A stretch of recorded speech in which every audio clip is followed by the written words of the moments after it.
I can do better than a guy like you. She laughed after cheating and kicking me out. So I nodded, ghosted her, and rebuilt my life. Now she's pregnant, broke, begging, and realizing better was a total lie. Hey viewers, before we move on to the video, please make sure to subscribe to the channel and hit the like button if you want to see more stories like this. Thanks. Hey Reddit, buckle up because this is one of those stories that starts like a bad dream and ends with me wondering why I didn't wake up sooner. I'm Ben, 34 now, but this all kicked off when I was 32. I was married to Mia for 5 years, and looking back, I see how much I poured into that relationship while getting scraps in return. I thought that's what commitment looked like, being the steady guy who shows up no matter what. Turns out, it made me an easy target for someone who thrived on drama and entitlement. We met in college, back when Mia was this vibrant art major full of big dreams about gallery shows and traveling the world. I was studying IT, practical stuff, because I wanted a stable life. After graduation, I landed a solid job as a systems analyst. Nothing flashy, but it paid the bills and let me support her while she chased her passions. She struggled to get her footing as an artist, rejections from shows, part-time gigs that barely covered supplies. I picked up the slack without complaint. Worked overtime, skipped my own hobbies, even turned down a promotion once because it would have meant relocating, and Mia was in the middle of a big project she swore would be her breakthrough. Flashback to one of those sacrifices. It was our 3rd anniversary, and I'd saved up for a weekend getaway, something simple like a cabin upstate. But Mia had just gotten into this local art collective, and she needed the money for materials instead. Ben, this could be it for me, she'd said, eyes sparkling with that excitement I used to love. We can celebrate later, right? You're always so understanding. I agreed, of course, transferred the funds to her account, and spent the weekend fixing up our apartment instead. That was me, reliable Ben, always putting her first. Things started shifting about 2 years ago. Mia's dissatisfaction crept in like fog. At first, it was little things, sighing when I'd suggest a quiet night in, scrolling through social media during dinner, hyping up these inspiring people she followed online. She'd compare me subtly. Look at this guy. He quit his job to backpack Europe. That's living, Ben. We're just existing. I'd brush it off, thinking it was stress from her stalled career. But then the emotional abandonment ramped up. She'd cancel plans last minute for networking events, come home late smelling like wine and someone else's cologne. I ignored the red flags because I loved her, or at least the version of her I'd built in my head. The public disrespect was what really stung. Mia started posting these vague, mocking things on social media. Stuff like memes about boring husbands who think pizza night is an adventure, or stories with captions like, "When your life needs more spark fire #upgrade season." She wouldn't tag me directly, but our mutual friends knew. They'd message me awkwardly. "Everything okay, man?" I'd laugh it off, but inside it chipped away. Why broadcast that? It felt like she was auditioning for a new audience, one that didn't include me. Then came the clues about the cheating. Her phone buzzing at odd hours, passcode changed for privacy. I found a receipt for a fancy dinner I hadn't been to, and when I asked, she deflected. "Just treating myself, Ben. You should try it sometime." Deep down, I knew, but I didn't confront her explosively. That's not me. I waited, hoping she'd come clean or it was nothing. Spoiler, it wasn't. It all boiled over one Friday evening. I'd come home early from work, hoping to surprise her with takeout from her favorite Thai place, another small gesture to bridge the growing gap. But when I walked in, Mia was on the couch, laptop open, giggling at her screen. She slammed it shut when she saw me, but not before I caught a glimpse of a chat window with heart emojis. "Ben, we need to talk," she said, not even looking surprised. Her tone was casual, like she was discussing weekend plans. I set the food down, my stomach twisting, but I kept my voice steady. "Okay, what's up?" She stood up, crossing her arms, that smug little smile playing on her lips. It was the same one she'd used when critiquing her own art, detached, superior. "I've been thinking a lot lately. About us. About what I want." I nodded, leaning against the kitchen counter. "And you're a good guy, Ben. Really. But I can do better than a guy like you." She laughed then, a sharp, incredulous bark, like the idea of staying with me was absurd. "I mean, come on. We got married young, and I thought stability was enough. But Jake, he's different. He's building this startup, traveling, living big. He excites me in ways you just don't." Jake. I'd heard the name before, some entrepreneur she'd met at an art networking event.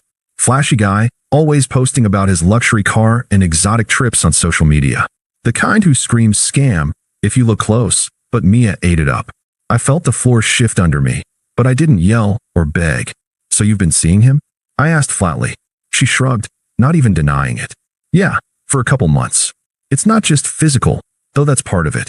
He gets my art, pushes me to dream bigger. You? You're content with your 9, 2, 5 and Netflix. I need more. I deserve more. Her words landed like punches, each one laced with that entitlement she'd hidden for years. But what hurt most was the public angle. She'd already been hinting at this online, turning our private issues into her personal brand. Remember that post I made last week? She continued, waving her phone. About needing more spark? That was about us. People messaged me, saying I should go for it. And they're right. I stood there processing. Flashback to another moment.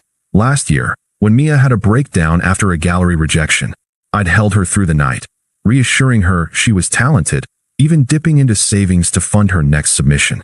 Now, here she was, laughing at me. That night escalated fast. Mia paced the living room, her energy manic, like she'd rehearsed this. I'm not happy, Ben. Haven't been for a while. Jake makes me feel alive. We're talking about me moving in with him. His place is amazing, overlooking the city. You get the apartment for now, but we'll sort the divorce later.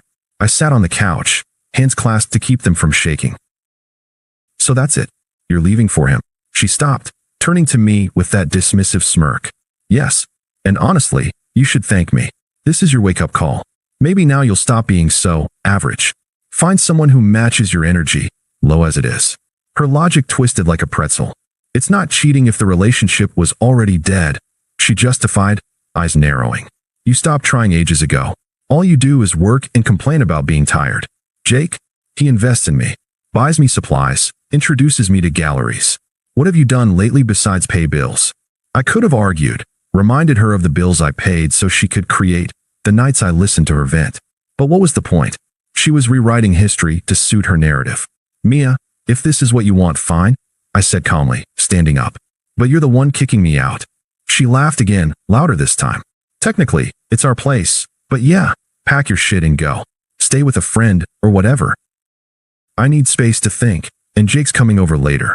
That was the final slap, inviting him here while I was still processing. I didn't explode. Instead, I nodded. All right. I went to the bedroom, grabbed a duffel bag, and started packing essentials, clothes, laptop, a few books. She watched from the doorway, arms crossed, like she was supervising. You're really just okay with this? She asked, sounding almost disappointed I wasn't fighting. What do you want me to say, Mia? Beg? Yell? That's not me. I zipped the bag, slung it over my shoulder. Good luck with Jake. Hope he's everything you think. She rolled her eyes. He is. And don't worry about me. I'll be fine. Better than fine. As I headed for the door, she called out. You know, Ben, you'll never find someone like me again. I'm one of a kind. I paused at the threshold, key in hand. Maybe that's the point. Then I walked out, the door clicking shut behind me. No dramatic exit, no last words. Just quiet detachment. In the elevator, the weight hit me, 5 years gone. But even then, I didn't cry or rage. I drove to a buddy's place, crashed on his couch, and stared at the ceiling, letting the confusion wash over me. Why had I stayed so long? How had I missed the signs?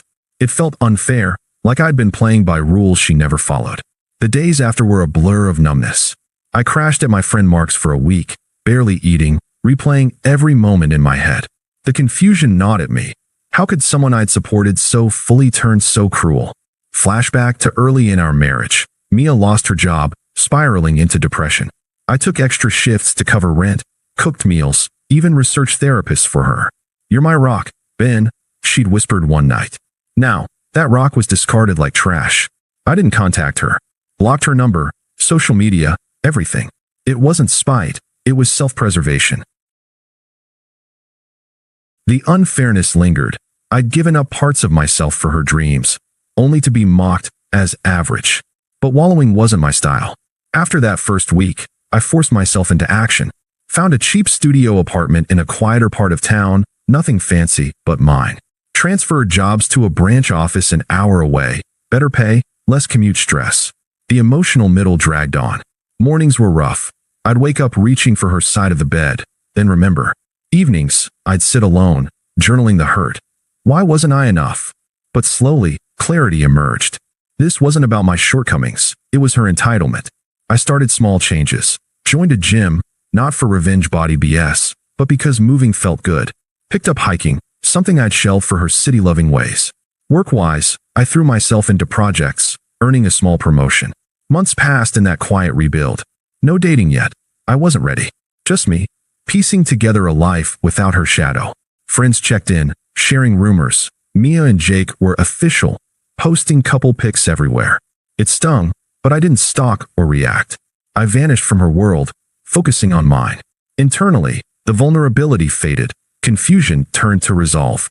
This was a dodge, I told myself. Better now than later. By 6 months out, I felt free. Lighter. Like I'd shed a weight I didn't know I carried. Fast forward about 8 months. I'd settled into my new routine, promoted to senior analyst at work, hitting the trails every weekend, even started volunteering at a local tech mentorship program. Life wasn't perfect, but it was mine, and the peace was addictive. I hadn't heard from Mia directly since the breakup, thanks to the blocks, but mutual friends filled in the gaps without me asking. At first, it was the glossy stuff. Her and Jake splashing across social media, her art thriving with his connections. But cracks showed soon enough. Turns out, Jake wasn't the golden boy she thought. He was a classic user, charming on the surface, but his startup was more smoke and mirrors, funded by shady loans and hype. Mia moved in with him quick, quitting her part-time job to focus on art full-time. Big mistake. Friends whispered that he'd gotten her pregnant within months, promising the world, a family, support for her career. But when the novelty wore off, he bailed. Cheated with some younger influencer type, left Mia high and dry with mounting bills from their lavish lifestyle. She tried to keep up appearances online, but the posts got sparser, more desperate. Her reputation tanked when the truth leaked. Mutual acquaintances saw her public mocks of me as petty, especially now that Jake's true colors showed. A couple friends even reached out to apologize for not calling her out sooner. Her downfall felt earned, not in a vengeful way, but like the universe balancing the scales. She'd chased better, only to end up broke, isolated, crashing on her sister's couch after eviction. No gallery deals materialized. Turns out Jake's connections were as fake as his affection. She lost followers, friends distanced themselves. Nobody wants to back a sinking ship. Me? I heard all this secondhand and felt nothing. Not satisfaction, not pity. Just confirmation that detaching was the right call. I'd rebuilt stronger, financially secure with savings I'd stashed away post-split.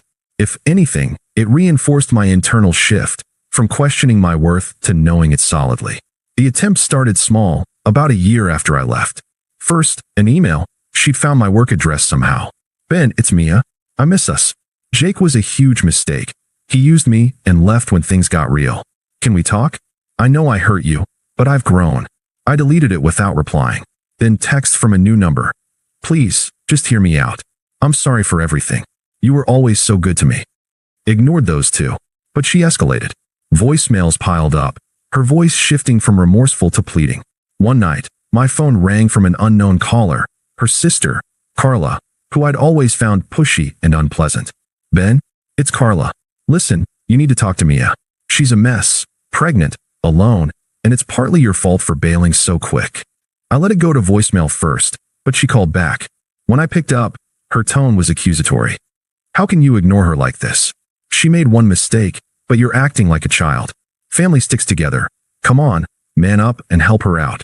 Mistake, I said calmly, finally responding because the toxicity boiled over. She cheated, kicked me out, and laughed about it. I'm not family anymore. Carla huffed. Oh, please. She was confused, under stress. Jake manipulated her. Now she's got nothing, and you're thriving? That's cold, Ben. At least meet her. She's begging. I hung up without another word, blocked the number. But Mia didn't stop. A week later, she showed up at my old office. Thankfully, I transferred, but a former coworker tipped me off. Then, the in-person ambush. I was grabbing coffee near my new place when she appeared, looking worn, hair messy, clothes loose, eyes red from crying. Ben, thank God. I need to talk to you. She rushed over, grabbing my arm. Her voice cracked with desperation. Please, just 5 minutes. I realize now what I had with you. Stability, love, Jake was all flash, no substance. He cheated, left me pregnant and broke. I lost everything because I was stupid. I stepped back, keeping my tone even. Mia, this isn't the time or place. But it is, she insisted, tears streaming. I've changed. Therapy, reflection. I see how I manipulated you. The comparisons, the posts. It was wrong. We can start over. I'll make it up to you. Please, Ben. I need you. Her hypocrisy hung in the air. She justified her betrayal as growth, now twisting back for sympathy. I shook my head. No, Mia. That's not happening. She shifted then, desperation turning to anger, true colors flashing. How can you be so heartless? After everything? I thought you loved me. You're just punishing me now, aren't you? Pathetic, holding a grudge while I suffer. I didn't engage the rage. Goodbye, Mia. Walked away, leaving her fuming on the sidewalk. The power reversal was clear. She was unraveling, grasping at a life I'd long left behind. Her friends tried next, a group text from two mutuals, pleading her case. She's really sorry, Ben. Give her a chance. Block them too. The attempts grew frantic, but I stayed detached, my peace intact. It all culminated at our mutual friend Mark's birthday party, about 18 months post-breakup. I debated skipping it, knowing word might have spread, but Mark insisted. Come celebrate. Man, you deserve it. I showed up feeling good, fit from hiking, confident in a sharp button-down, even brought a date, Sarah, someone I'd met through volunteering. Nothing serious yet, but she was kind, grounded, the opposite of drama. The party was at Mark's backyard, string lights and laughter filling the air. I was chatting with old friends when Mia appeared, uninvited, looking like a shadow of herself. Gaunt, maternity clothes hanging loose. She'd had the baby by then, left with her sister. Eyes locked on me. She weaved through the crowd, desperate energy radiating. Ben, she said, voice trembling as she cornered me near the grill. Heads turned subtly. The contrast was stark, me thriving, her diminished. I had to come. This can't end like this. I see you now, happy, successful. That's what we could have had. Please, let's talk. I was wrong, so wrong. Jake ruined me. But you were real. Her plea hung there, hypocritical after all the cruelty. Friends watched, the public setting amplifying her failure against my quiet rise. I met her gaze, calm and distant, like addressing a stranger. Mia, that chapter closed a long time ago. I've built a life where you're just a memory, and not one I revisit. I've got opportunities now, peace I never had before. You're irrelevant to that, completely. Good luck with whatever comes next. She blinked, tears welling. But, I love you. Doesn't that mean anything? Not anymore, I said firmly, turning back to Sarah and the group. The indifference was genuine. I didn't care about her feelings or fallout. She lingered a moment, then slunk away, the party resuming without her. Power flipped. She chased what she discarded, only to find it gone. Looking back, detaching was the best decision. I'm free, evolved, and she's a footnote. Thanks for watching. Make sure to subscribe to the channel and hit the like button. What do you think about this story? Share it in the comments.